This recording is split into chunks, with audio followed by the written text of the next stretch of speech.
Now, okay, wait. We're gonna watch this again when it's done. This is my favorite, actually.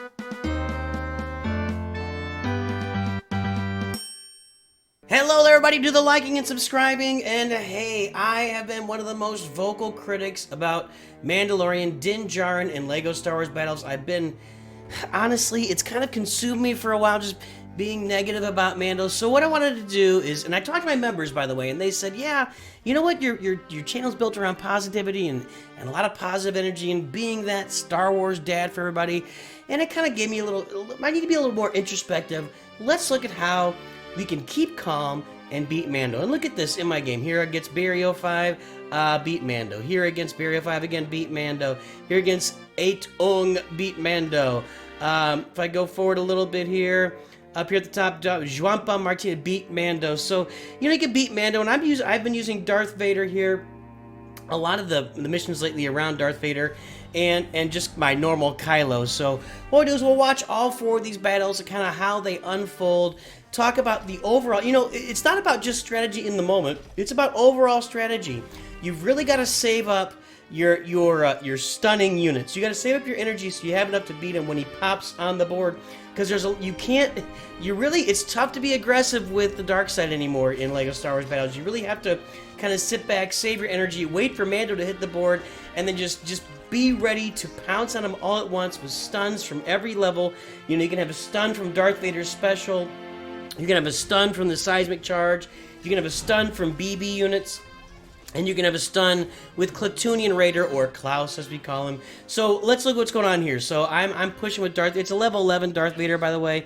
I bring in my sniper. Another good unit to really use against Mando is the sniper. I think we'll talk more about that as we go along, because I think Mando's about to pop on the board here. But I really like having sniper in my deck as another long-range counter to the Mandalorian, to Din Djarin coming from the light side. So let's see here. I think he's about to drop Din Djarin. Right now, come on, Barry, put him on the board. You know you want to. You know you want to. So I have my energy full, so I dropped Flamer deep. I didn't really have any options there. Here he comes. Now, you may be quaking your boots right now. Here comes man. But look, I got my Klaus saved. I got my BB9 saved. I got my seismic charge saved. So I launched Klatooinian Raider from deep. I dropped the seismic charge to stop Mando. Look, once Klatooinian Raider gets on him, he really doesn't do a lot. He actually kind of pauses between action. He can't get his special out, but he's still alive. This is where your frustration peaks, right? You just did all the right things against Mando. I can't imagine a level 13 Mando. How are we going to handle that? Then what you do, don't go cheap here, guys. You got to drop. Look at that. A level 11 Mando did like 60% damage, 55% damage to a level 11 Darth Vader. That's the real problem with it, is how much damage he does. So don't go cheap when you put something. I maybe could have killed him with a Stormtrooper. It would have been a 1-for-1, possibly. But I'd rather make sure I kill the guy and wipe him off the board with Darth Vader there. Now we're going into, not overtime yet. Last 30 seconds. We're both going to lose our towers on the right. He bombers it. I think he should have seismic charge, or excuse me, boom ball. It would have saved him some energy. We both just bomber the towers. Let's get going on the left side. So what are we doing here? We got Klaus going down. We got the sniper on the left. Again, I'll talk about sniper a little bit here in a minute when we get to the next video. There we go. We seismic charge Mando when he pops out. Now look at my sniper. I guess I can talk about it right now. Look at that. He's far enough away that the range takes its impact. He does the damage on the tower, and boom, a bomber ends the tower. So I think those are your main things to combat Mando. Your Klatooinian Raider, your BB unit, your seismic charge, and the sniper. I think the sniper can be deep enough that it won't hit Mando. Let's not watch Barry again. Let's go watch these other two. We beat Barry twice here. I don't wanna beat on Barry, but let's look at 8 Ung. So the sniper. You can drop the sniper deep, and he will not get, unless it's like in the same lane or whatever. But generally speaking, he does not. You can keep the sniper out of range of the whistling birds, and that's a big deal because those whistling birds are really what makes it all so difficult. Oh, look, we got a Varactyl with Mando this time, and Mando Heavy, of course. I don't remember Mando Heavy being used in this game. Okay, here comes a taunt. He's just going for it. Like, he wants to see if he can get like an initial destructive push. My BB9 actually turned towards the Varactyl instead of the Tauntaun. I stunned the Tauntaun too earlier. I had him up in the air. Okay, so now we got, my sniper is still going, by the way. If you see a sniper, guys, You probably are going to want to bomber it right away. Just do the 4-for-4 exchange and get it done with. His guy has waited, and now it's costing. He's going to have to do things to counter it. So look, Sniper gets 1 and 2 shots in on the tower before the other Sniper wipes him out. Now I think Mando's going to come in with that Sniper, if I remember right. No, it's the Varactyl with the Sniper. So he's coming deep. I know what I'm doing. I'm going to left-right this guy right here. We're going to let the Varactyl hit the Flame Trooper right here. So now this Varactyl's going to get hit by the Particle Beam. And while the Sniper is dialed in on my Flame Trooper, I drop my Sniper. And we're off to the races. There we go. 2 particle beams against 2 turbo lasers. Where is your Mando, my friend? Drop the Mando. You know you want to. You know you think it's an automatic win when you drop him. You know you think it is. I kind of like the 1 level 13 Stormtrooper against Ewoks. I still take the damage here, but it only cost me 1, and I took about a third, maybe a little less than a third damage. It's about a third. I took a third damage to my tower. So, now, okay, wait. We're going to watch this again when it's done. This is my favorite, actually. So, I decided to drop my Platooinian Raider in the middle directly on the tower just for fun at the same moment that he drops his Mando, and this is great. This is good stuff right here.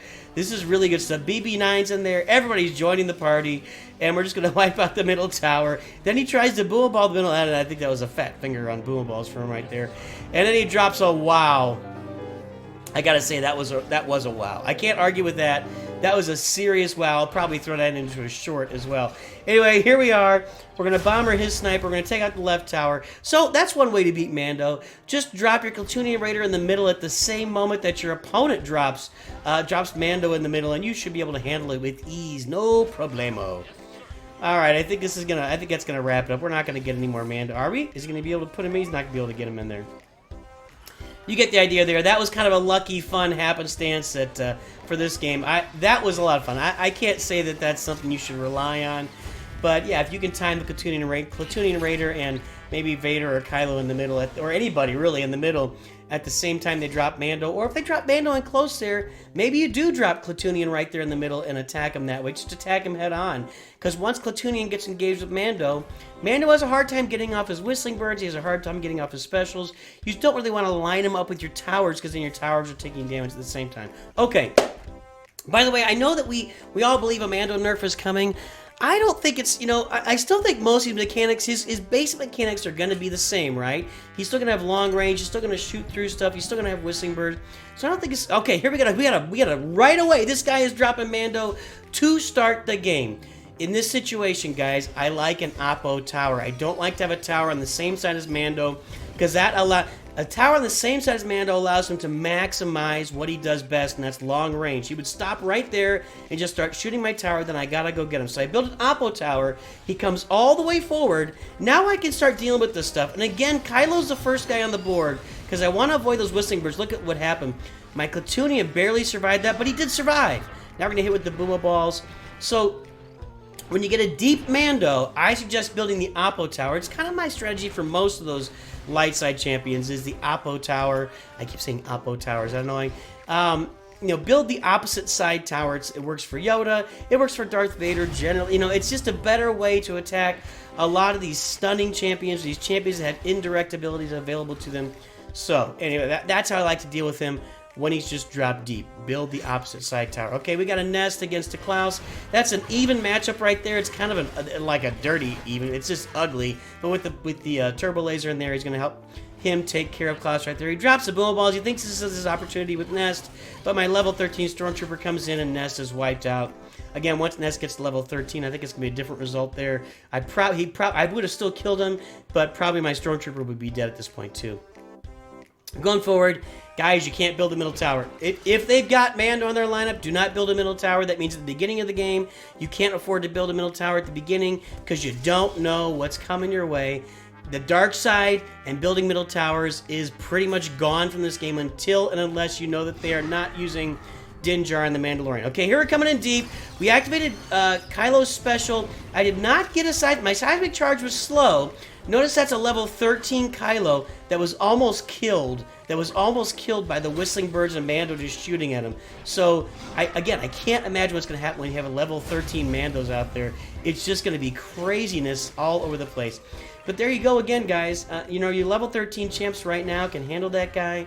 It's all about being at a distance and using your seismic charge at the right place, using your stun units, and using your sniper. I really believe the sniper is a good counter to Mando. Maybe not only to hit him directly, but also to strike other units that are approaching forward, or to hit that tower from long distance, and it causes him some problems because he's thinking he can hit you from long distance, but you're taking him on from long distance. There you go. Hey everybody, that's my Mando counter video right there. Keep calm, defeat Mando, kill Mando, take Mando out of the game, and hopefully this helps you as you're going throughout your games, because we're all at higher levels. Where does he start? Once you hit once you hit Naboo, which is not that far along, you're gonna be playing against Mandos, and everybody needs to know how to counter Mando. Hopefully this helps you. Keep calm, defeat Mando, and always remember, Nooch too good.